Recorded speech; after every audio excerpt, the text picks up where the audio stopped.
Welcome to Hail Varsity Radio, the voice of Husker Nation. Insight, opinion, expertise, with the biggest and best names talking Nebraska across the state. Join the show on Twitter at Hail Varsity and at Schmitz_radio. Call in at 402-466-ESPN or 1-800-825-5865. Here's Chris Schmitz.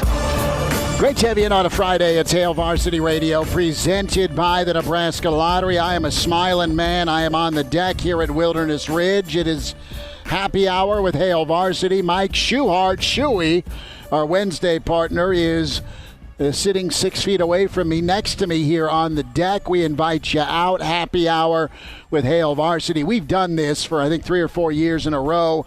End of August, right before the season starts. And we want to see you out here. Great food and drink specials. Scotty the bartender has a new whiskey sour he needs you to try. Shuey, it is awesome to see you. You brought a tent. I did. Otherwise, I'd be tanning, and I don't need to tan today. What's up, man? Things are good, man. It is a little in the hot seat right here, but that's good. Hey, we'll sweat it out of us. And you want to talk about sweating? Paging Big Ten presidents and chancellors, paging Commissioner Warren.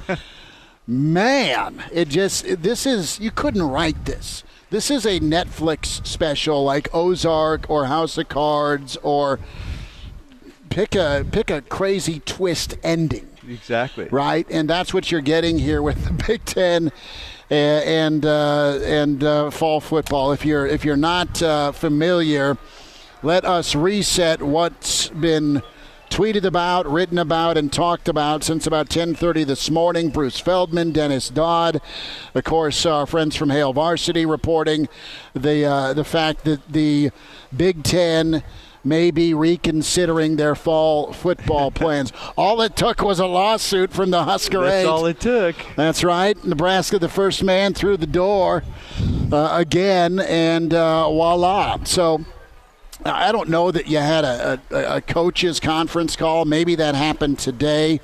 But as far as yesterday goes, I think there's probably some communication with the competition committee.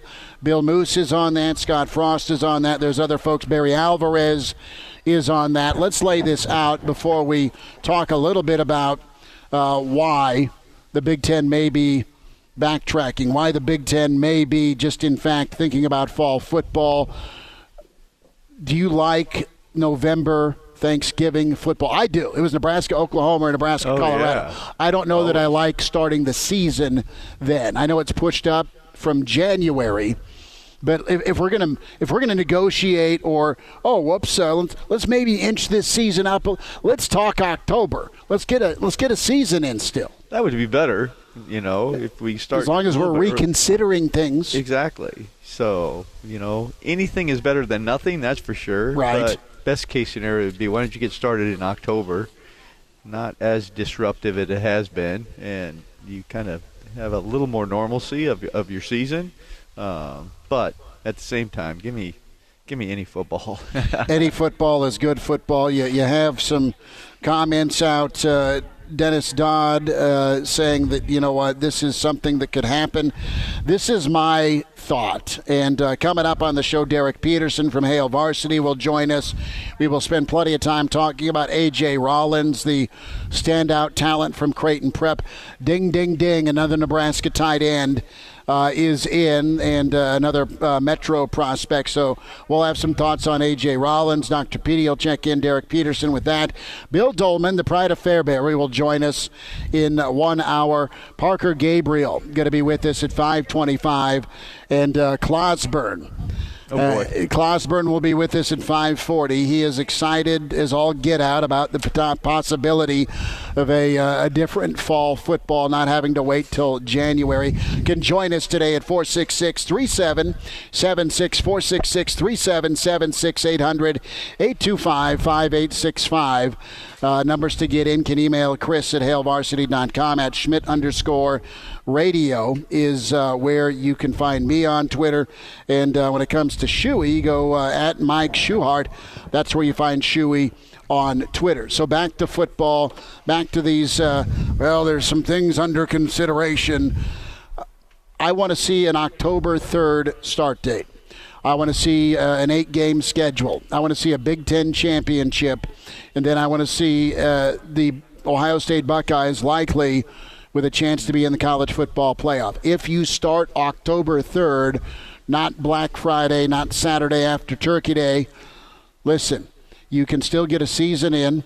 You can still get a bye week squeezed in there. You can still get a Big Ten championship, and you can still get Ohio State likely the number 2 team in the country per the Associated Press poll, despite the fact that, a week ago that there was no revisitation about a football schedule in the fall for the Big Ten.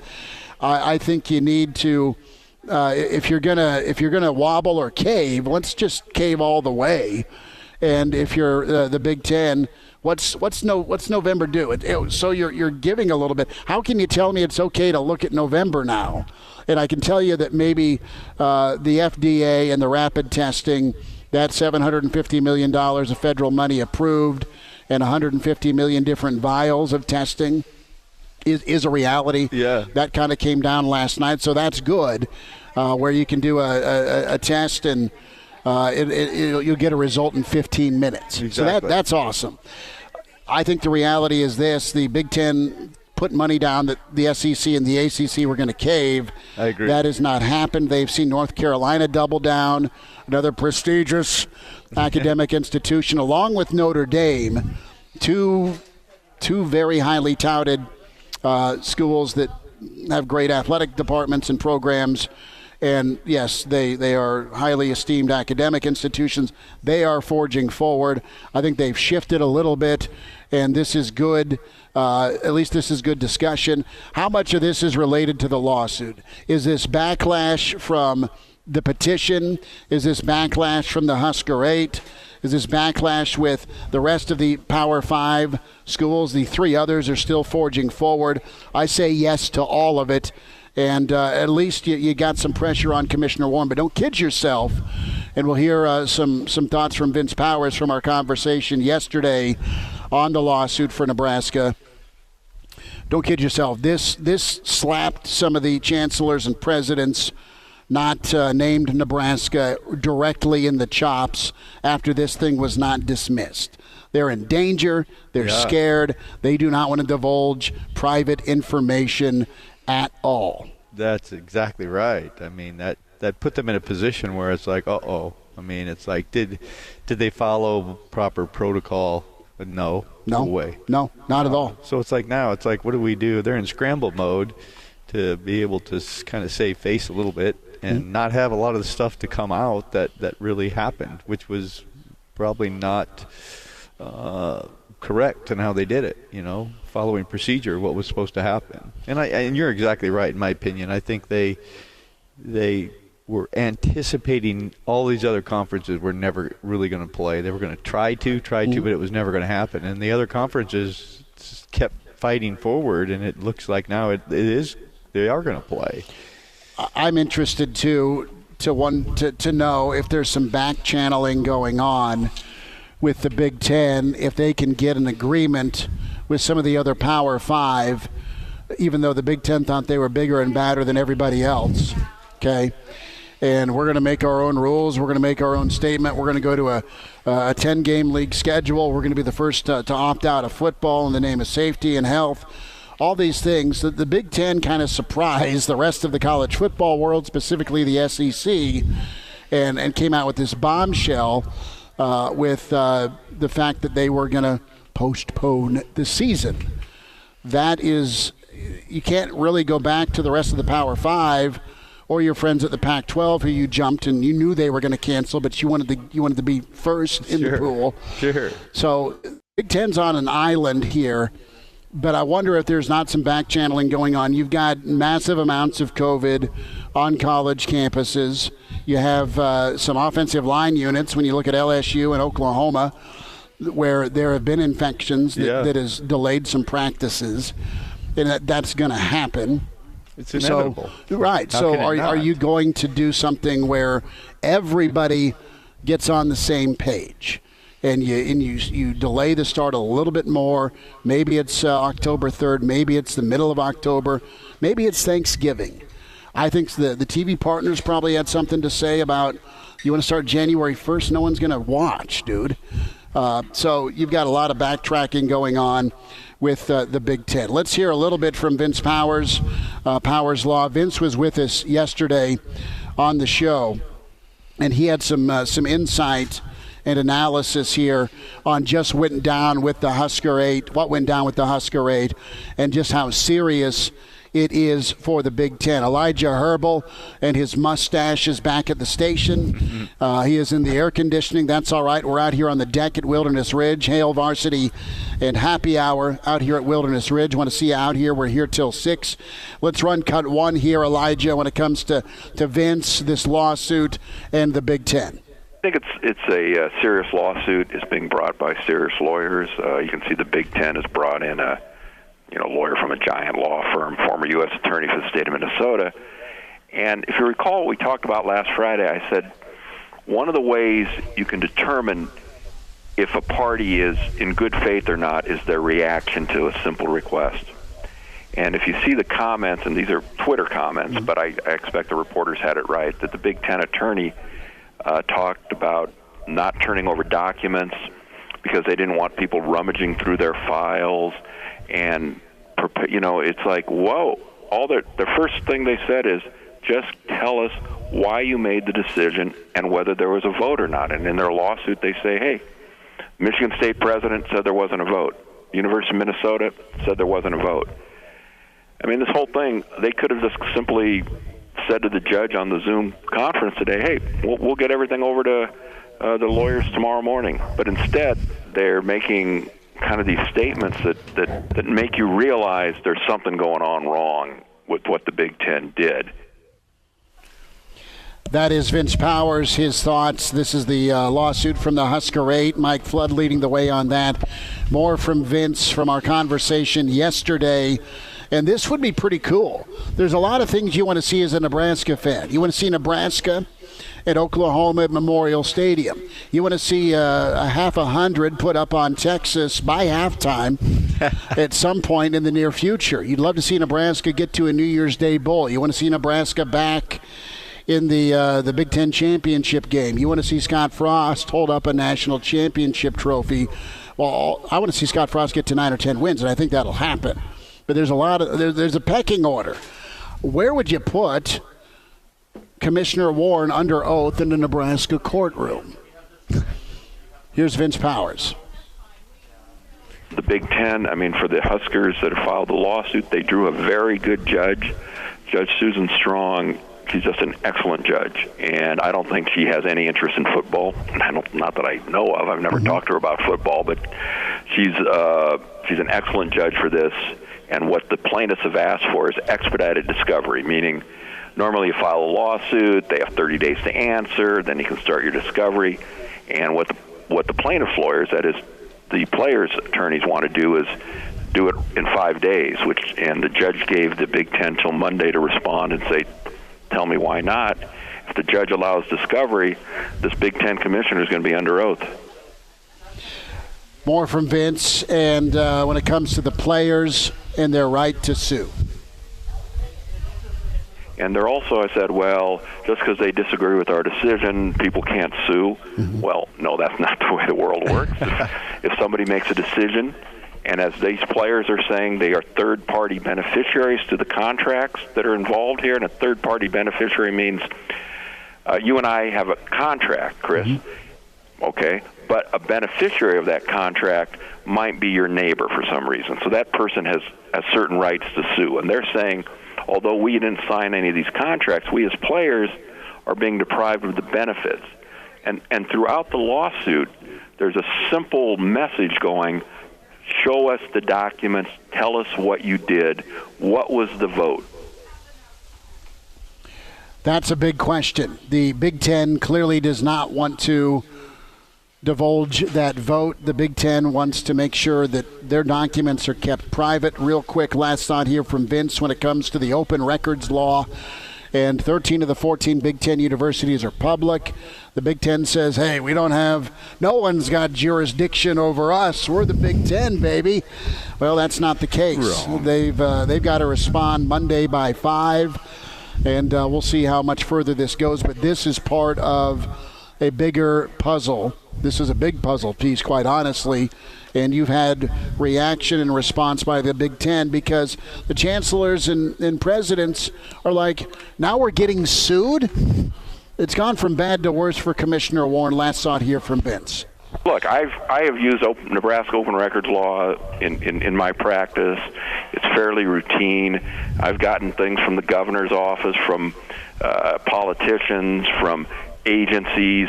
You just ask for it, and it's just part of the law. It's part of the fabric of our open society. And for the Big Ten, which profits immensely by not having to pay taxes, and part of that profit goes to pay Big Ten commissioners lots of money. It's kind of weak for them to say, we don't have to turn over anything. Vince Powers, good stuff from Vince yesterday on that. So let's get back to this walk back by the Big Ten commissioner, by the discussion point of November Thanksgiving football potentially in the Big Ten. Are you down with it? Do you like it better than January? Yes is the answer. But why not push for what we all really want, and that is football in October or before? Or before. No question. What about weather? If you keep pushing it back, some of these venues you're going to play at, the weather's not going to be the greatest. No, it won't. We'll pick that up. Derek Peterson's coming up. Come see us here at Wilderness Ridge out on the deck. It's Hail Varsity presented by the Nebraska Lottery. And we're back Fellas, think we could listen to the radio lesson? on Hail Varsity Radio presented by the Nebraska Lottery. Yes! That's awesome! It's happy hour. We're out here with Hail Varsity, and we're at Wilderness Ridge today, 4 to 6. Come see us. Some great food and drink specials. Kim is here, and of course you got Stephen Lincoln that just let us know that Nebraska's got, with this lawsuit, the first time Nebraska's got an opportunity for the first time in 23 years to have an undefeated season. Oh yeah. Yeah? I like it. I mean, I love where his head is at there. Parker Gabriel's coming up here. Bill Dolman, the pride of Fairbury, he is out in Denver. We say hi to Dr. Petey, Derek Peterson, phenomenal writer with HailVarsity.com and magazine. Dr. Petey, did you minor in law down at Oklahoma? I'm having a hard time hearing you, Chris. Sounds like another radio phenomenal show is playing right now in my ear. Okay. You got a different show playing. Okay. Elijah, how about you take the Velvet Hammer back at the station? Yeah, working on it. Yeah. The Velvet Hammer. It's called a sledgehammer. I know. Here's the problem, though. I use those every now and then. You got it. You have to. Shuey, that's why you have you can only have 14 clubs in your bag? You can. That's what you're supposed to only have. Right. But you might have 3 putters, and you like to see if 2 of them can swim. Some of them get a broken leg. Some of them can't swim. No. Any better, Elijah? Derek, is this any better, bud? No, he can't. Sure doesn't sound like it. Let me work on it for a second. Well, let's get on it. And what I need you to do is the phone pot. There's that button above it. Yeah, I know. It's set to Go through, utility. Scroll through it for me. Derek, hang on the line for us. Appreciate you. So while Derek Peterson's hearing 17 things in his ear, we will adapt and adjust that. So you got the commissioner here, wrote his letter on August 19th that he wouldn't revisit the league's decision to postpone. In the fall of 2020, you've got multiple reports Thursday and Friday indicating the conference indeed pondering playing some ball in 2021, originally reported by the Milwaukee Journal Sentinel. And that came out later last night.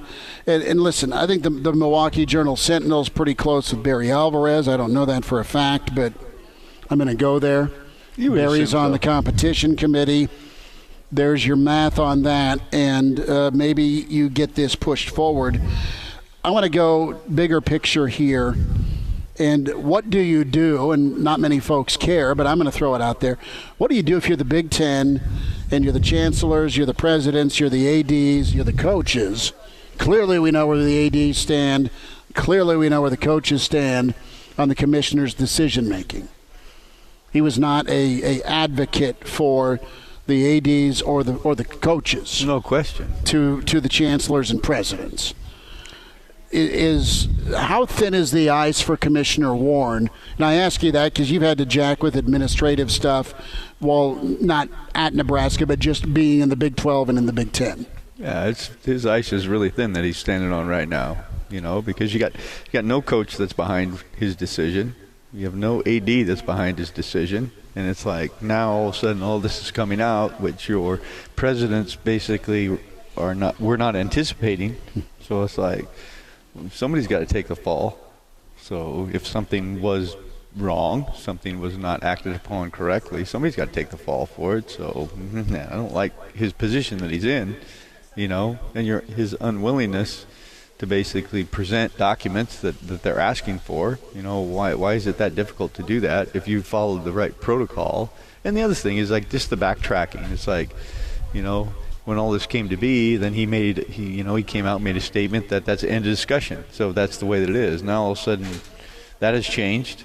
It's changing again. It's changing again. So fine if it's changing, but why is it changing? I don't hear anything that he's basically coming out with statements or saying this is why we're reinvestigating this. This is why we're looking at this as a possibility now, because what has changed in the time? I haven't heard him say anything. You got new medical information, and part of the lawsuit says you've got information that's outdated. It doesn't apply to the demographic that you're applying this medical information to, all right, when it comes to the heart ailment and issues. So it's okay. How many times in American history has somebody said, you know what, Shuey, I screwed up. I'm sorry. It's going to be all better, and we'll fix it. People forgive. Exactly. That's what we do, But you have to be willing to step to the plate and admit that, But it's like, you just have to step up and say, you know what, we jumped the gun. We made a mistake, We didn't use the right criteria. We didn't have the right information or anything like that, And it's easy for us to overlook that or forgive that and move on. But it looks very sinister. Yeah, it looks very sinister with this open records. And I get there's like business that you just want private. I completely get it. But this is a vote. This is a decision. I'm going to bring in Elijah Herbal. Elijah, where are we at? Did we reschedule? I think it's better now. You want to check? Okay. Dr. Petey, thanks for listening to this segment. How are you? I can hear you now. That is wonderful. We just did that for you. You know it? Thank you. Thank you. I would have hung up a long time ago. What's your take on this situation? Not only Warren and the Big Ten potentially backtracking, but, what tipped the scales with at least this reconsideration, in your opinion? I'm going to be contrarian because I don't think that this would be a good move from a PR standpoint for the Big Ten. You made a decision.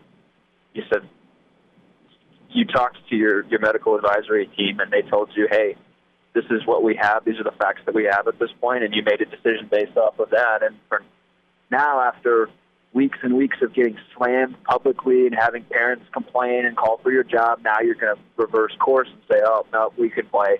Actually, I made a mistake. I understand the whole, well, I made a mistake. I'm going to own up to it. I'm going to be a man, and we're going to do this. But, we turned the Big Ten saying, hey, we're not going to play football during a pandemic into a sideshow. It turned into something that it shouldn't have been turned into. There's been conspiracy theories running around about Kevin Warren, all kinds of crazy stuff.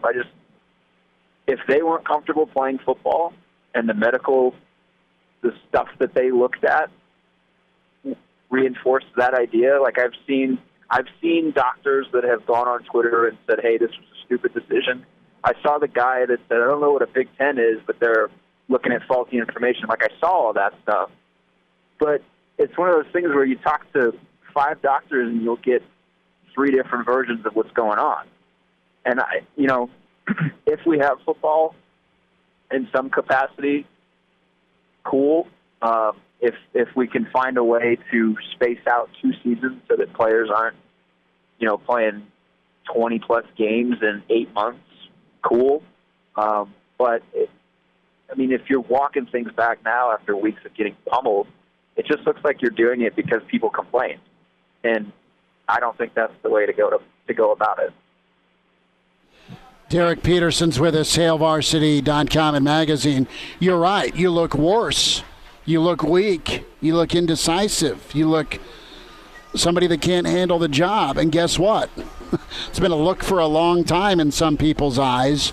And the fact of the matter is they've been called on the carpet here for some documents, some proof, some answers other than, well, this is what we feel and this is what we decided. We're the Big Ten, pipe down. So, listen, I agree with you. It's beyond a sideshow and beyond a circus now. Your respect level's minimal. Best thing you can do is maybe get this thing figured out and go get some respect back on the field, because clearly you've lost it with the Power 5. That's how I look at it a little bit. And in all honesty, the only thing that matters right now is making sure that you can play a football season without a player dying.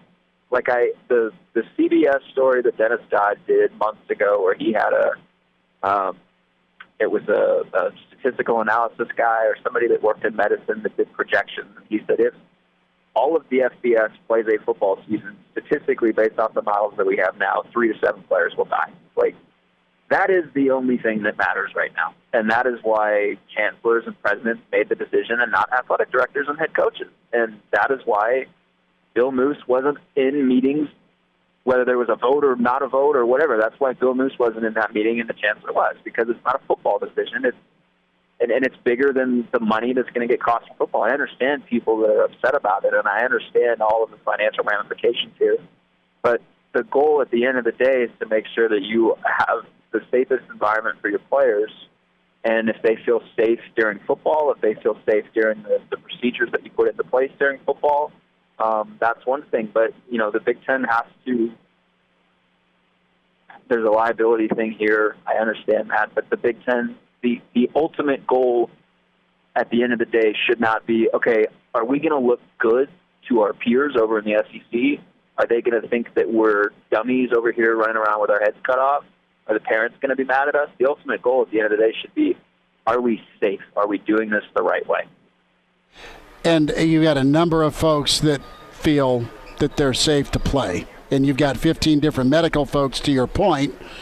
There's the same medical information that's out there, and it's been interpreted several different ways. So there's no uniform voice with one decision and no iron-fisted dictator ruling college football. So, well, and the thing, too, is the Pac-12 felt the same way. Like, there are 3 other FBS conferences that felt the same way as the Big Ten. It's not like the Big Ten is standing out here on a limb by itself. There are other conferences that did this, too, and I don't know. It's a multifaceted discussion. There's a lot that goes into it. And I don't know, but I do. Like, I'll stand by what I said in the open. If you're going to reverse course now, you have to put a doctor out there, somebody that was on your medical advisory board, and say, like, hey, these are the reasons that we decided to change, instead of doing what they've done for the last couple weeks and just putting out half answers with no context, because that's not going to work, because then people are just going to, like myself, are going to run with the idea that, they just got backed into a corner and peer pressured into reversing course. Dr. Petey, Derek Peterson with us, HailVarsity.com and magazine. Derek, thanks for your patience with this setup, and it was fun to chat with you, bud. We'll do this again next week. You have a good weekend. Thank you. Thanks, man. And now, back to Hail Varsity Radio. Back here at Wilderness Ridge, it's Hail Varsity, presented by the Nebraska Lottery Happy Hour. Out here at Wilderness Ridge, 4 to 6. We invite you out. Tell you what, man. Shuey, you are phenomenal. You put up this tent. Yeah, man. It was a lifesaver, by the way. I have done a lot of shows, and I don't mind cooking. Tanned fat is happy fat. So, but you put the tent up. You've got construction going on. I want folks to know, and we will get into A.J. Rollins, tremendous talent, Creighton Prep, another tight end for Nebraska that's becoming tight end U, right? Sounds like it. You'll love it. But you guys are launching some amazing things here at Wilderness. We've been coming here for a long time. We got married. We had a reception here. How can you not, man? Back in 2003. Yeah. That long ago? But now that you've got some construction work going, she may try and put me in a ditch out there. Probably not. Right? Maybe. She might. I don't know. You'll I know my rescue, wife would, but you'll rescue me. That's right. But there's his hand. It's Shuey bailing me out. I got to ask you though. You got so much going on. Lay it out for folks. Yeah, it's pretty cool. You might be able to hear the construction, the bulldozer moving. That's the rest of the Big Ten chasing Commissioner Warren. That's right. Getting ready to bury him over there. But we're building our new pro shop and our new academy. So that's under construction. Super exciting. Then we're going to build a pool. So we're going to build a pretty nice the pool. The pool. That'll be good, man. How about that? Pool. Not a pond, a pool. Okay. So, so have a pool, the pond is out, the pool is in. So and there's not much things better to go play 18. Nothing better. And then just cannonball into the pool like on a day like Sandlot. This, be perfect. Then get done, come up here on the deck, have a drink. Man, life is good. It is good. And it's been fun sneaking out for golf here at Wilderness Ridge. Shuey will help your swing. He'll help you out the box. He'll help you in front of the 2-foot putt for bragging rights. Oh, yeah. You do it all. Yeah. You even bring people that you're helping out a lid. I love it. A little Titleist hat. You got to have that. Wait, Chris. It is good. Can't have too many lids, that's for sure. No, get some food. The pride of Lincoln East, Erin, is over there. She is having some nachos. She is making a pit stop before it's Pius East, and it's the battle for A Street. Motzi will have North Star Lincoln High tonight. So the thing is, you have things going on here at Wilderness. Great food and drink, happy hour with Hale Varsity here till 6. You've got pool going in. You've got a new practice facility. Yeah, golf academy, practice facility, and a pro shop. Then we'll have where the pro shop is now. Mm-hmm. When that moves out, that will be turned into a members area. Grill. There's going to be a workout facility that goes in there too. So a lot of changes going on. You're gonna walk around asking what people can bench? Maybe not. Kidding. What do you bench? What do you bench? So we'll spend a little bit of time with A.J. Rollins and his commitment right now. So this is Nebraska's 17th commitment for 2021. It's the second tight end in his many days, right? You get the Fedoni announcement Wednesday. You get A.J. Rollins. Watching some film of Rollins, and he is just a beast. And he's a kid that he's grown a couple of inches since his junior season, and now they had a tough one against Westside. A lot of teams are going to have problems against Westside, but with Rollins, he is so fluid. Big body, great footwork, gets up to seam on that end line, and prep's a little different. Just more shotgun, and they've been doing this, but it's not like the prep you and I grew up with, where it's just smash mouth. Smash mouth, just try to stop me. Murder Sorry, you can't. Yeah. Right, and now they're flinging it around, and they've had some talent to do so. And Rollins, and the thing that's intriguing here is I like where Nebraska's going. We talked with Coach McBride about this. You've got the tight end position and the outside linebacker position. Those are your two hybrid difference maker, matchup makers for your defense and for your offense. And Rollins is a kid that Nebraska really liked when they saw him in camp. They like him at linebacker, but they started really going after him when they saw him at tight end. And with Coach Barnett, he was telling us, and he had some years where they had double tights, Daniel Graham and whatnot. And I tell you, man, if you get a tight end, you get one that's a game changer, great. If you get two, that's even better. And if you got a 1-2 punch here with Rollins and Fedoni, and I know there's kids on campus now. I mean, pretty excited about that tight end room. Or you just want to go big with wideouts that are 6'5", 6'6". I think in New England, where Brady tell Gronk to go split out, and you got some 190-pound corner trying to defend him, or you try and size him up, and the safety isn't fast enough to keep up with him. So getting a guy like Rollins it checks several things. One, it's another high-profile local guy that keeps wearing red. It's not Iowa running in and getting Noah Fant. It's not the Watts kid going to Notre Dame. And bless their hearts for finding, a program that fit with them. But in all honesty, that's something you're not ever really quite used to. Other programs invading. Avante Dickerson going up to row the boat land. I mean, all that stuff's something on the minds of Nebraska fans, and no doubt the coaches are concerned about it. But you get a kid like Rollins, and he is versatile enough with his size, his speed. Coach Yonk was very complimentary about what he's had in this tight end, and now he'll be added to Nebraska part of 2021. Yeah, what's really impressive, though, is that he committed right after their number one target, arguably one of the best tight ends in the country. So a lot of kids would be scared off of that, I would think, a little bit. I mean, they just signed the tight end out there, so it's like, why am I going to go compete with him? So obviously they're doing something right to get these kids to understand, be committed to, be excited about the program, and find that there's a place for them, that they can really succeed and be, they can be part of a team that's going to be very successful. You see it a lot, man. The number one player, usually your second guy, usually goes someplace else, but he committed right after that. So, that to me is the most impressive thing that they're doing, because, Rollins is still excited about coming. He wanted to come. So he sees himself having a place on the team.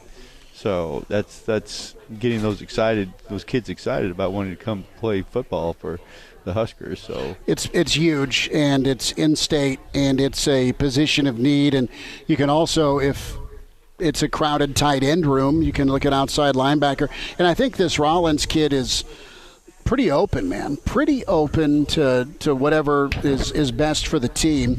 Coming up on the show, and reminder, we're here. It's happy hour with Hail Varsity out here at Wilderness Ridge. The deck is shaded. There is cold beer that you can order and have on the deck. Scotty, the bartender, is phenomenal. I would urge you to try his new whiskey sour concoction and get some nachos, get some wings. We are throwing a birthday party for the bunny later. Nice. Yeah. Dude, it's Jackie Robinson time for her. Oh, boy. The old 4-2. That's pretty special. It is. So, yeah, man, it's just awesome to be out doing a show. Last time we did a live show, it was state tournament time, and then a long time ago, it happened. So come see us. We are here at Wilderness Ridge. We are on the deck. We invite you out. You're finishing your round. You're just calling it good for the week of work. Get out here till 6. Bill Dolman's coming up. Parker Gabriel next hour.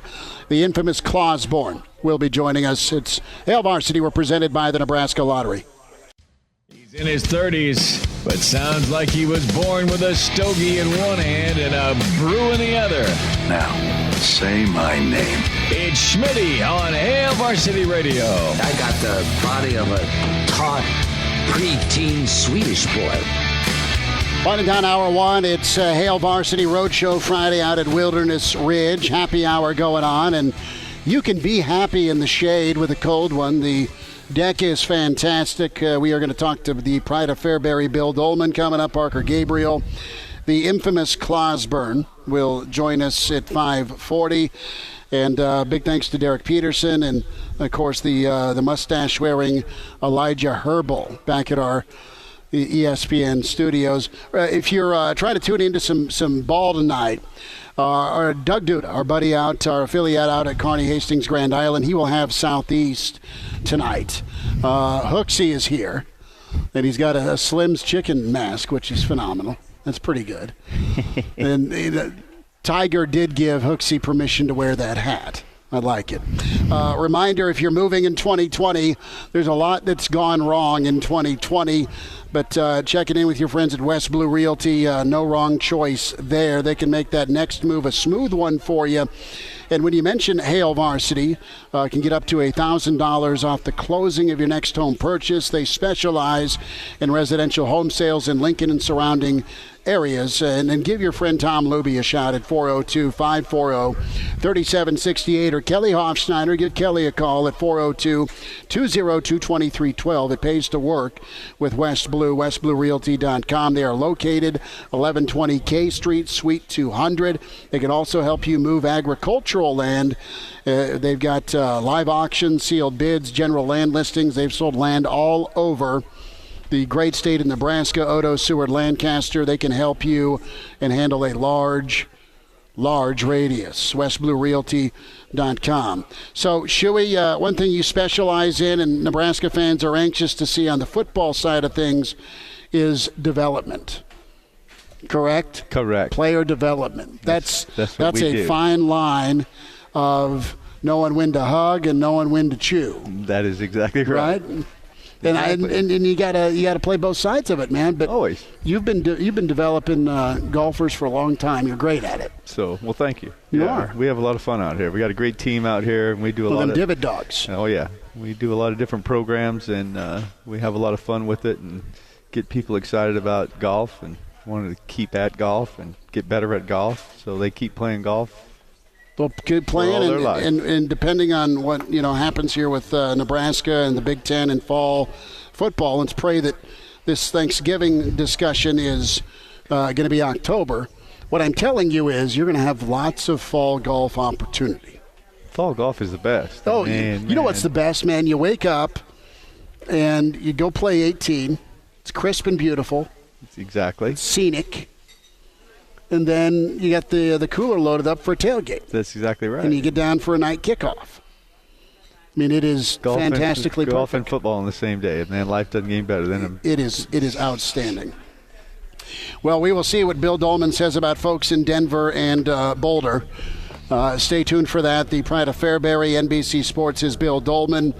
Coming up here next hour, Parker Gabriel, Lincoln Journal-Star, his thoughts on the happenings today with the Big Ten, thinking about reversing course and maybe an earlier start date, November, Turkey Day, and Clausburn is coming up. You can join us 466-3776, 466-3776, 800-825-5865. Can email Chris at HaleVarsity.com, and make sure you check out Twitter at Schmidt_radio. Hour 2's next. Smitty's a great guy. Welcome but to Hale Varsity Radio, the voice of Husker Nation. Insight, opinion, expertise, with the biggest and best names talking Nebraska across the state. Join the show on Twitter at Hale Varsity and at Schmidt_radio. Call in at 402-466-ESPN or 1-800-825-5865. Here's Chris Schmidt. Back with you, Tower 2. It's Hale Varsity, presented by the Nebraska Lottery. Happy hour with Hale Varsity. Here on the deck out at Wilderness Ridge, we invite you out. Food and drink specials. The beer is cold. The area is shaded. There's a breeze I know, it feels coming awesome. through. Mike Schuart's riding shotgun. We love Shuey. You catch him Wednesdays at 4:40. On Hale Varsity. Pops in. We talk some golf. We talk some football. We have been spending a lot of time discussing this November proposal. Proposal may be a bit too formal, but it's been floated. It's been talked about. Does the Big Ten move their schedule up to football on Thanksgiving? Great. You're backing off of January. Let's just go all the way and move it up to October 3rd. If we're going to go Turkey Day, might as well get 10 games in with a bye and get your conference title game knocked out the day before the college football playoffs announced. Simple enough. That sounds simple enough to me. I think if everyone would listen to the Pride of Fairbury, Bill Dolman, he could be the czar of college football. We welcome in Bill Dolman, at Bill Dolman on Twitter. He is out in Denver. And Pride of Fairbury, any commercials? Did you shoot any commercials today? And yes, yeah, that's the answer. I think the call must have dropped. You think? All right. Dial him back. Let me put a shock collar on Mr. Mustache back there. So, we are awaiting Bill Dolman. So, I got to ask you this. Have you had the coconut shrimp here? Yeah. Oh. It's well worth it. Yeah, the coconut shrimp is to die for. Yeah. It's incredible. So, the wings, you can't go wrong with anything, man. So, Elijah, I got an angry text from the Pride of Fairbury. What was going on again, technically. So, get him on if you haven't already. And, again, Velvet Hammer, fix what's ailing things back at the station, please. And let's see if we can't do this when we got Dr. Petey on. Are we good or not? He is not answering me. Uh-oh. Elijah. Hello? Yeah, we got him. Okay. Billy D., how are you?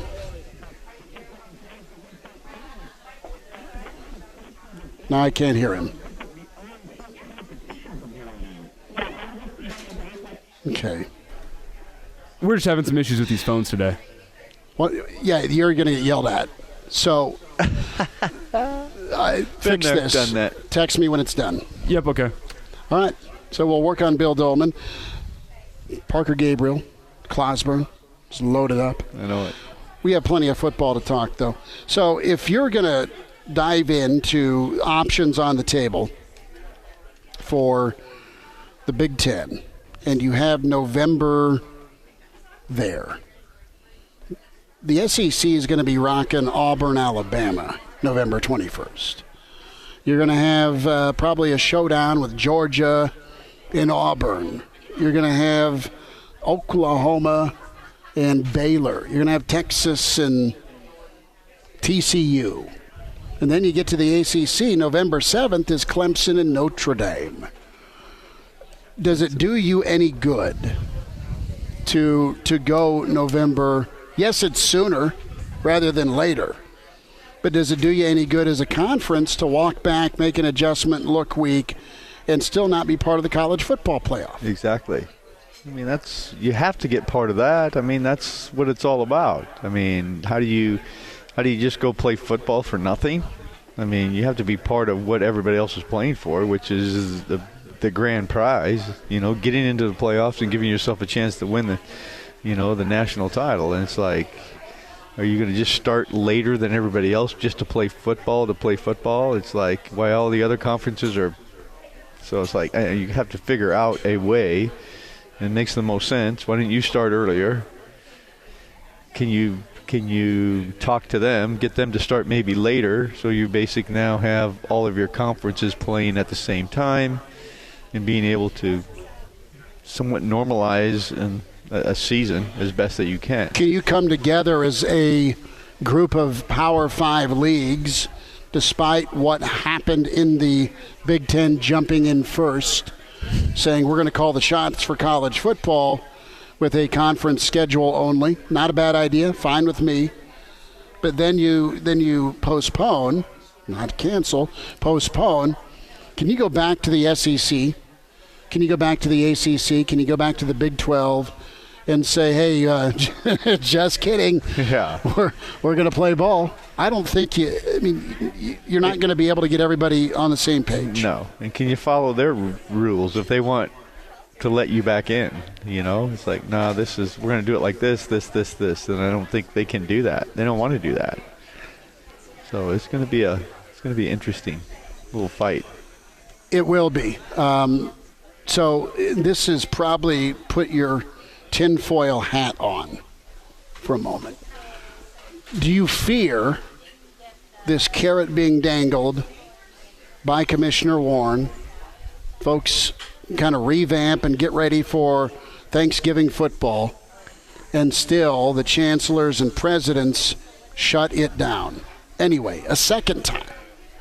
Which you could see happening very easily. And it could be like more warranted this time versus the first time.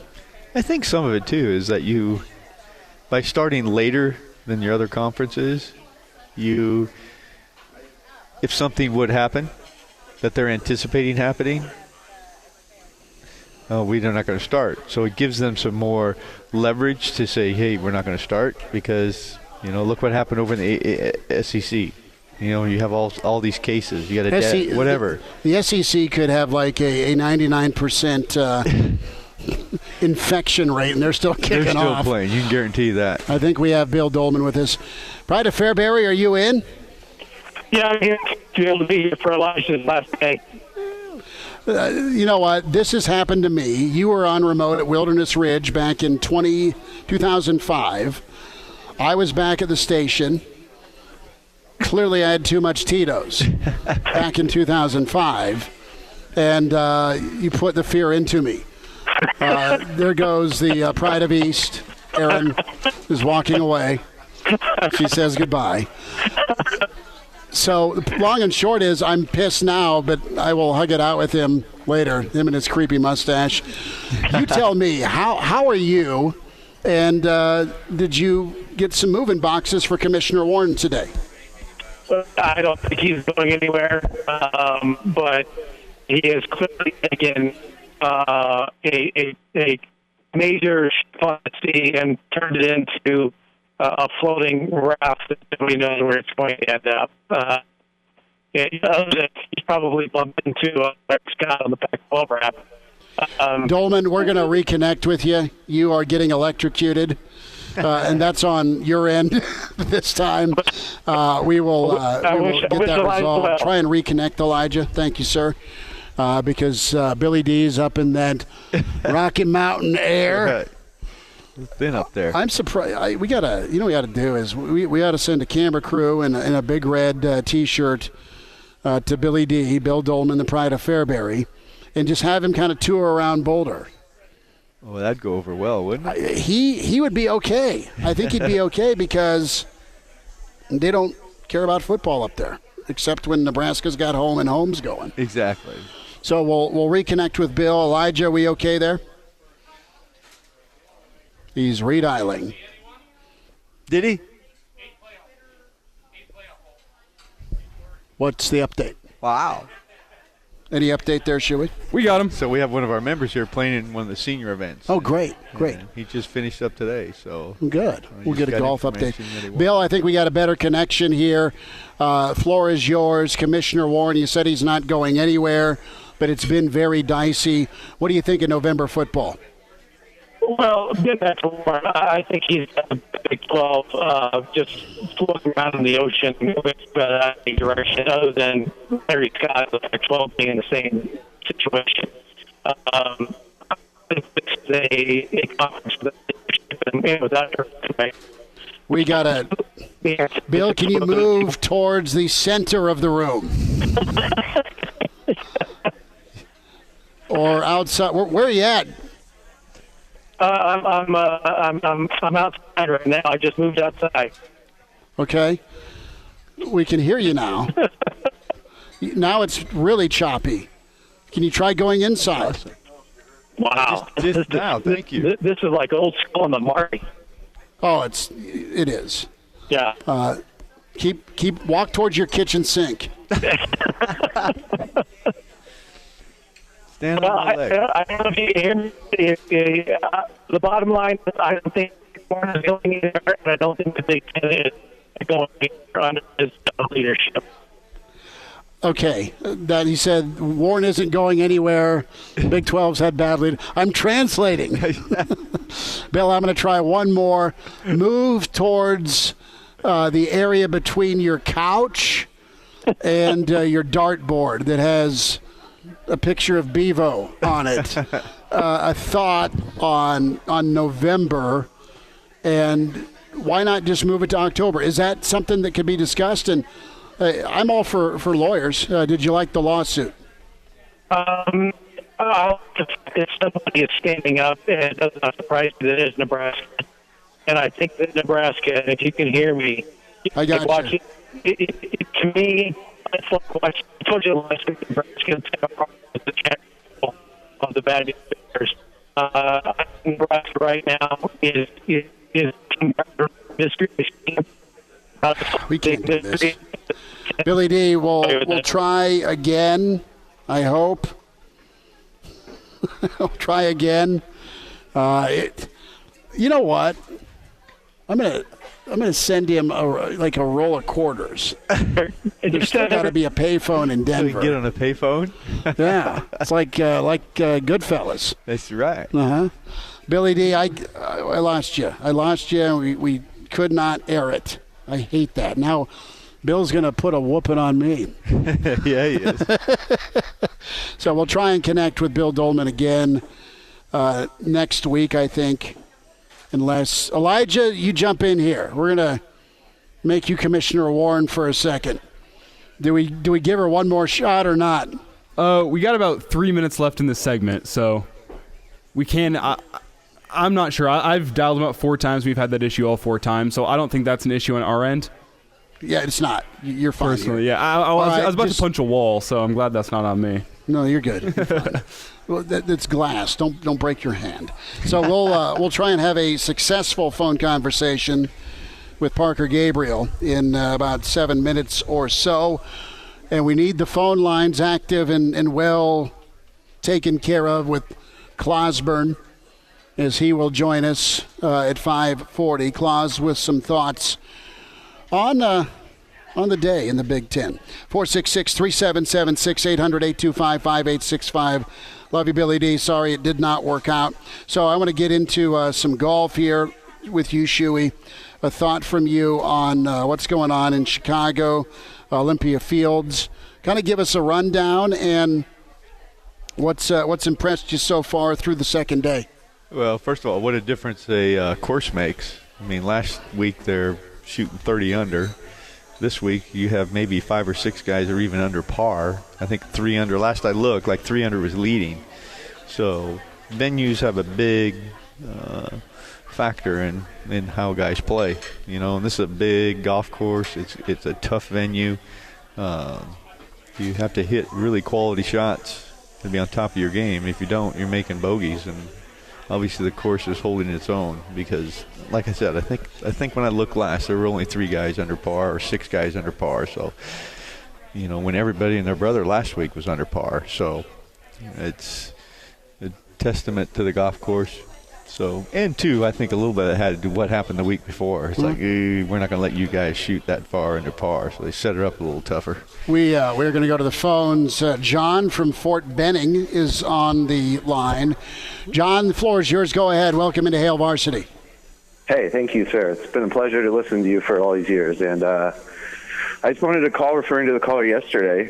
You know, are you being racial, bro? That was about the most ridiculous thing that I've ever heard in my life. The real question is in this. The real question is in this situation is it politically motivated, and does Commissioner Warren have something against certain, you know, political people in our country? Is he making a political statement? That's the real question in all this, I think. And I just wanted to make that clear. No, John, absolutely. And John, do you serve our country? Yeah, yes, I do. Barely past height and weight, true service. Husker. Thank you. I brag. I give it to the Alabama folks. You know, we're number 1 out here, so go Big Red. John, thanks for your service to our country down at Fort Bragg. Appreciate you listening. Calling from Georgia. That was really cool. That's a topic of conversation, is the political side of things, and you know how thick things are in this country right now on both sides of the aisle. Man, who knows? There's a lot of things within the old Big Ten file cabinets that you don't want people to see. No question. And is there correspondence between governors and chancellors? Don't know. Not saying there is. But things have lined up how they've lined up. If you look at who wants football and who doesn't. We'll check in with Parker Gabriel. Hail Varsity continues. And now, And now, back to Hail Varsity Radio. Back here, it is happy hour with Hail Varsity. We're here at Wilderness Ridge out on the deck. A lot of Husker fans are here, hoping this November thing's all good. We'll see how far it can move, and things are under consideration. Many thanks to Derek Peterson earlier, and we tried to get Bill Dolman. The Mountains were winning and out in Colorado, so that was hit or miss. We say hi to Parker Gabriel, Lincoln Journal-Star. Parker, thanks for the time tonight. How are you? I'm doing well, Schmitty. How are you? We are sweating it out, but, man, it's fun to be out doing a show live, Parker. How about that, man? It's a good omen for football, isn't it? It is. I have to admit, I wasn't listening before. Where are you guys? We're out at Wilderness, my man. We are on the deck. Oh, nice. It's fantastic. Excellent. I can see the bar from here. It's awesome. What do you got in the pitcher? Just water. but I hear the whiskey sour is undefeated. What do you got in your pitcher? Nothing. In fact, I just filled up a water bottle. I'm about to get in the car and head over to Lewis Central to watch a tight end you might have heard of play football tonight. Oh, absolutely. Nice. Thomas Fidoni's big time. We'll start with recruiting. Your reaction to Fidoni's commitment and his use in the offense, and then piggyback on that with the Rollins commitment. Do you think Rollins stays at tight end, or do you think he's maybe an outside linebacker peak? Yeah, I do. I think he stays at tight end. The thing that I said about, Thomas Fidoni committing on Wednesday, and you'll find no shortage of, analysis on that. Obviously, it was a big one and one people have wondered about for a long time. And the thing that I've said and that I believe is that, I think there's a lot of ways that you could frame that as, Nebraska was in strong position for a long time. He grew up a Nebraska fan. His family's all Nebraska fans. He wasn't able to take visits to other schools because of the pandemic. And I just don't think you should chalk all of that up and say, oh, well, this was going to happen, because it didn't have to go this way, right? I mean, I think Nebraska, even though there were some things working in Nebraska's favor, but they did a great job of recruiting them.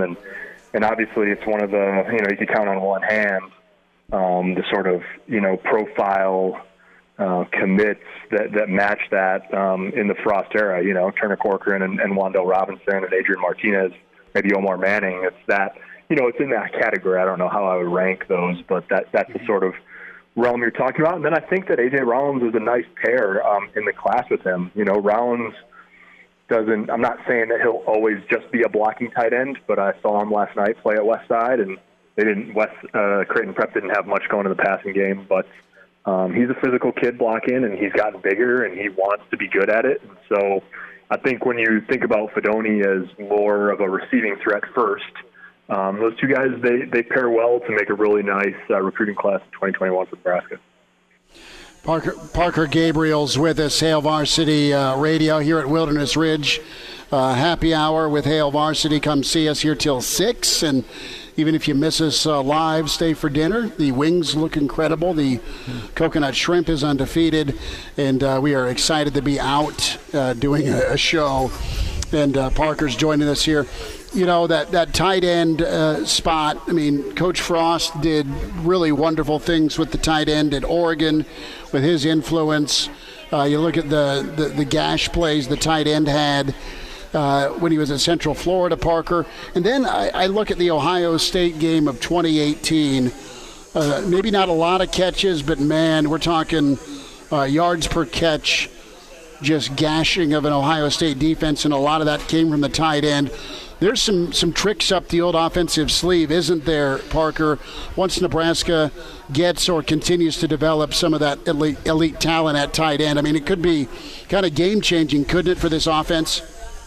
Yeah, I think so. I mean, it's just another element that you have offensively when you have a tight end or a group of tight ends that's going good. And, I think if you see in the NFL now, like there's hardly an offensive piece that's more valuable than a tight end that can do everything. Now, does Nebraska have a guy like that? Obviously not the caliber right now of a George Kittle or whatever. But players like that who can block and who can get out and run and be a matchup problem and make big plays and make consistent plays, I mean, that's obviously invaluable. And so they were really good at UCF, too, with Jordan Akins in 2017. Sean Beckton's tight end group in 2017, their last year at Central Florida, had more than 800 yards receiving. And so, if you're approaching those kind of numbers, you're a couple things. One, you're obviously getting good production from your tight ends, and probably you're getting good production across the board offensively. So that's obviously a big part of the pitch to guys like Thomas Fedoni is what they've done with athletic tight ends in the past. And, he said as much. He said, Sean Beckton's worked with a lot of good ones, and I'm the next one. So that's obviously exciting if you're a Nebraska, coach or fan. Parker, Mike Schuhart here. Now that they have their tight end, what direction do they go now? What is another position of need that they're kind of pinpointing on? Yeah, that's a great question. So for the 2021 class, the last remaining position group that is without a verbal commitment is on the defensive line. So that'll obviously be a big focus. I think it's possible that they'll add one or maybe two more players on the offensive side. It might just sort of be a best available type situation there. I don't think you can take your eyes off a couple of in-state guys with James Carney at Norris and Cole Payton at Westside, who plays quarterback but could play a lot of different positions in college if he wanted to. Both those guys are committed to other schools right now, obviously. Payton's at North Dakota State, or committed to North Dakota State, and Carney is committed to Miami of Ohio. But so those are two guys to keep an eye on in the area. And then other than that, I think you're looking for defensive linemen and linebackers primarily will be the focus on the other side of the ball. Parker Gabriel's with us, Lincoln Journal-Star, talking some Nebraska football. Hail Varsity Roadshow Friday out at Wilderness Ridge. So, Parker, a thought. You did a great job of keeping folks up to speed with the hearing with the Husker 8 and the Big Ten Council. What was your takeaway yesterday, and what do you think today about the commissioner maybe backtracking a bit here for Thanksgiving football? Is that something that's, I guess, not asking you to give me odds, but just, are you surprised that there's been this change in narrative? I'm not really surprised. I mean, I think it's important to note that the conversation about, Thanksgiving and all of that today, that seemed to stem from the coaches and maybe the athletic directors more than from the president's council or the commissioner's office. I mean, now, perhaps it's something that the president's council or Kevin Warren are aware of, but maybe not. And so I think it'll be interesting to see sort of how that decision, comes into shape. I know Bill Moose, who's on the subcommittee that's looking into scheduling models, told Steve Sipple and I last week when we were in his office that, he thinks a decision on what a modified football season looks like won't come until well into September. Obviously, that could change. Things change by the hour these days, and so I wouldn't take that as the absolute, gospel. But that was where they were at a few days ago. And then in terms of the suit, I think probably the most realistic outcome is perhaps the Big Ten could, release some data, either what the vote was and the decision to postpone, or perhaps some other supporting documents. But even that, I mean, you got a taste of it on Friday. Even a trial or a legal situation that they want to be resolved quickly. I mean, you had a procedural hearing that resulted in another hearing on probably Tuesday to address the topic that came up Friday. So, I mean, it's not, nothing moves fast, and even fast moving in this regard, relative to the court system, is probably slow moving in terms of the calendar here, coming up on turn to September. Parker, you're right. I mean, the court system has its own miles per hour. I totally get that. But there's the Big Ten there's just mountains of issues within the conference, between petitions, between outcry, between outrage, between now getting sued. It looks like they're teetering, but I like what you said as far as, okay, where's this info coming from? Is it from the commissioner's office necessarily about November? But the competition committee, the folks that comprise that, I know the Milwaukee Journal-Sentinel had that, and they were kind of out there with that from last night. But, do you see anything happening here? You got about a minute where all the conferences can kind of reconfigure and regroup, or are those days long past since the Big Ten jumped out in front of this so soon to kind of be the first with a lot of things? Do you think the Power Five can get back together at all, or does it matter? Yeah, I'd be surprised. And it matters. It matters if the leagues are playing on different schedules. I guess I'd be surprised if they all put their heads together. Now, it wouldn't be entirely impossible for their timelines to converge. I mean, we were talking, before today, we were talking about some of those leagues starting in early to mid-September, SEC September 26th, and then the Big Ten, maybe in January. So if it became October and November, maybe now you rearrange how you look at a playoff or, a Heisman Trophy or whatever. But to me, I mean, that would be thinking along those lines right at the moment, I think would still qualify as putting the cart pretty far in front of the horse. So I think they're on different planes for right now, and we'll see if they converge it all over the next couple weeks. Parker, great stuff this week. Thanks for jumping on with us here, and we'll run you down soon. Have a good weekend, and stay healthy and safe. All right, appreciate your time. All right, same to you guys. Thanks. All right, Parker Gabriel with us, Hail Varsity. We are at Wilderness Ridge, and good stuff from Parker. So that's his take on a lot of different things. Be patient, pause. I'm super optimistic, honestly, about Turkey Day football. That'd be great. Clausburn, he's mysterious, make-believe, he wears red. He is joining us next. His thoughts on the week in the Big Ten. It's Hail Varsity. We're presented by the Nebraska Lottery.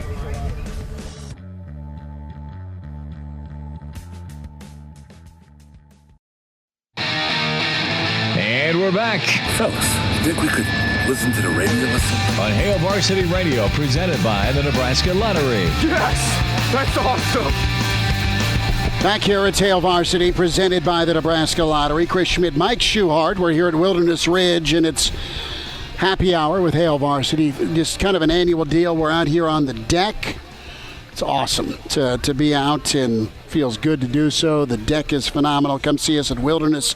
We're here till 6. Stay for live music. You know what's awesome? My broadcasting professor, Jerry Renault, Uncle Jerry, is here. He is the best, man. It's good to see him, and he still talks to me. One for the band? One for the band. The band. Plug the band. What? Okay, one more time. Swing Fever. The band, Swing Fever, playing tonight at Wilderness Ridge. Come on out. There we go. Man, you can't beat that. There we go. It's Uncle Jerry. I love it. Okay, the infamous. So we have a speaker issue, apparently. It's been that kind of Friday. It's like I started in, and I've been drinking water all day. Promise. So we have speakers set up around so folks can hear the show, and it's a packed deck, and I love this. We say hi to our friend, the infamous, the imaginary, who wears red. Clausburn is with us on Hail Varsity. Claus, how are you? I'm doing okay. I'm really interested in this band. Is this a swing band? Is this like Benny Goodman, Glenn Miller type of music, or is it that hip-hop hogwash they're always playing that get letters to the editor? You know, that's a good question. I thought you were going to go a different route with swing and Motley Crue, but there we go. Claus, well, it's been a busy day. Not Carl, so. Okay. So I got to ask you, Claus, you've had a lot to say about the Big Ten. There's our hopes. This is Lucy holding the football for Charlie Brown. It feels like. I hope this time Chuck kicks it and it goes between the uprights.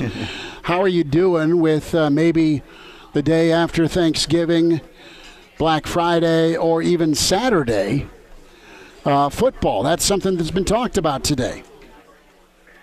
Well, certainly I'm excited about any opportunity to play football, first of all. I think if you can play in Thanksgiving, there's probably no reason you couldn't play at Halloween. You probably couldn't play the first week of October. I'm not sure what's really going to change between now and then. There's all kinds of things you're hearing. If we do play on Thanksgiving weekend, that's probably good. A lot of people sitting around watching football. I've also heard New Year's Day is a possibility, which is probably good. A lot of folks sitting around watching football. But I think ultimately we need to make sure that if we can't play in any bowl games by playing this late, we need to have a bowl for just the Big Ten and the Pac-12 teams. And we can call it the Clown Bowl in honor of the Big Ten leadership that's led us to this point. So I think that'd be a nice gesture. Clausburn is with us on Hail Varsity Radio, the Clown Bowl, okay? It has been interesting. And, Claus, you've had to deal with the athletic types. You've had to deal with the academic types. Is that a challenge? Well, as you know, Christopher, I'm both. I'm a doctor, learned doctor, and of course a football coach. And I'll be honest, I understand where the educational people are coming from. They're coming from a place, I think, quite honestly, of concern and caution. And you hear a lot about folks saying, well, we don't really know what the long-term effects are. And a lot of folks pointed to a myocarditis study. But I think what we're forgetting here is a lot of the players who had problems with heart already all transferred to Oregon State. So I think we're probably going to be fine. Wow. Clausburn is with us on Hail Varsity Radio. Man, Claus not leaving any punches to be pulled there. So that's a good observation, Claus. As we look at the Big Ten, and did you ever think you'd be on the same page and cheering for Iowa and Ohio State? That seems to be the three teams that want to play ball this fall. Well, let me just be honest, a little look into my personal life. No, I never did. And also, I've been taking roughly 7 or 8 showers a day every time I find myself agreeing with anything that Urban Meyer has ever said. I don't think the scene from Ace Ventura's Pet Detective, the documentary about the Miami Dolphins of the 90s that I watched, there's a scene in there that I've frankly been reenacting every time I hear something come out of Kirk Ferentz's mouth. And so it's certainly made for some strange bedfellows. I think ultimately what we all want is to see our teams competing against each other with a chance to compete against the best teams in the country. But right now all we've got is Central Arkansas versus Austin Peay. So I guess beggars can't be choosers. Finkel is Einhorn. Einhorn is Finkel, Clausburn. Just so you know. Claus, real quick. Spoiler alert, thank you for ruining the end of it. I want to wonder what you're doing this weekend, and just ballpark it for me, and we'll run you down soon. Are you really expecting football to kick off? Are you confident in the SEC? Are you confident in the Big 12? Are you confident in the ACC? Or do you just want the Big 12 to be suspended indefinitely? Well, I haven't had an opportunity to talk to anybody at the University of Texas, but we know they control what goes on in the Big 12. So unless we can patch in Austin, I really don't have any answers for you on that. But I think if you tell any old boy from Alabama he's not getting football this year, we haven't seen any protests compared to that yet. Wow. Claus, you stay healthy, you stay safe, and keep crushing those weights, all right? Okay. There he goes. That is Clausburn, the infamous, the imaginary Clausburn. He's a beauty. That was pretty kind. Hilarious about Hart and Oregon State. That did come out of left field. It's like, whoa. Shuey, we are quickly ending the happy hour with Hail Varsity. I love doing this. We've been out the last several years. The second to last, or the last August and last Friday in August. Got to kick off a football season. We've got a little bit of hope that maybe things get pushed up. Have you found a team to kind of zoom in on and be interested in that isn't Nebraska, if that's what has to become your football season in college? Oh, man, I don't know. That's going to be a hard one if they're not playing and trying to root for or just even watch SEC, ACC. I don't know. I kind of like Dabo and Clemson. Yeah, but I don't know. I'm an underdog guy. Well, no, I'm not saying I'm buying orange gear. I'm just saying Dabo, the way he got the gig, the ladder he's climbed, and the success he's had, and he's keeping his assistant staff together like somebody we used to root for. Tennessee's a school. Yeah. That's, I mean, you at least you hear a lot of the recruiting hype, and they finally got a Saban guy to coach and stay there. They got some pretty good guys coming in, so we'll see. They're crushing it. We'll wind down a Friday edition, Roadshow Friday. It's Hail Varsity. We're here at Wilderness Ridge. We're presented by the Nebraska Lottery. Miss us? Come here, brother. Give me a hug. Bring it in for the real thing. We're on call for you. Catch the podcast at hailvarsity.com, the ESPN Lincoln app, or download them on iTunes. Saddle up, partner. Back to Hail Varsity Radio. One final time, happy hour with Hail Varsity at Wilderness Ridge. We're winding down. We wrap the show at 6. You can still get out here. It's going to cool down.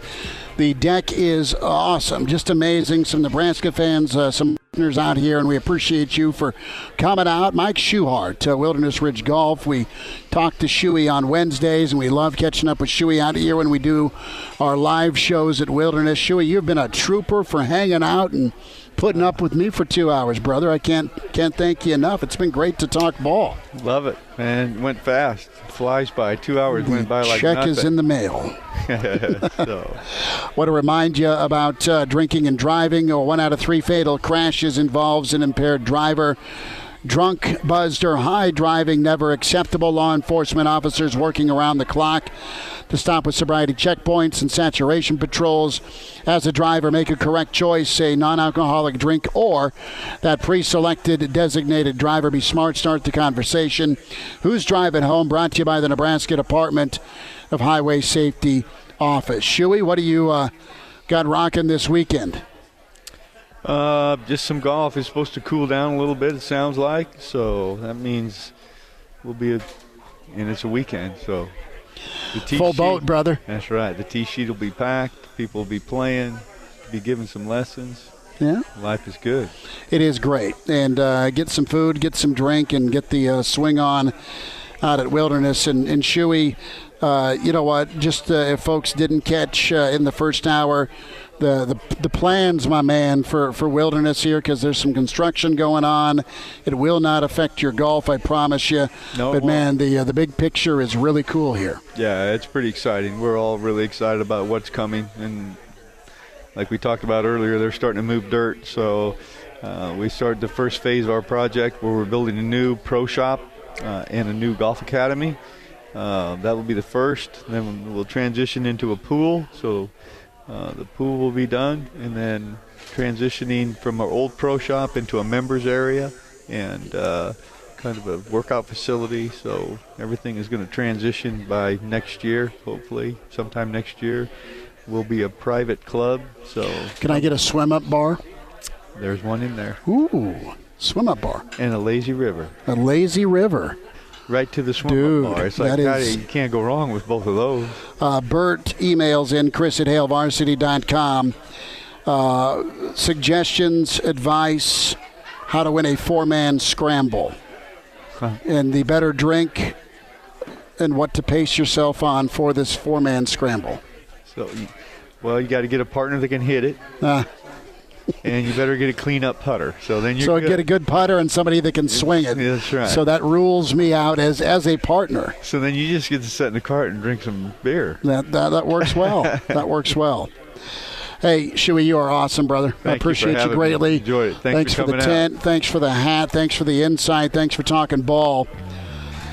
As another, just a great time. Happy hour with Hail Varsity. We'll do this again. That's the hope this fall, and it was so good to get out. We love being here at Wilderness Ridge. We want you out here sometime. Enjoy the deck, enjoy the golf, and enjoy the camaraderie and amazing food and service.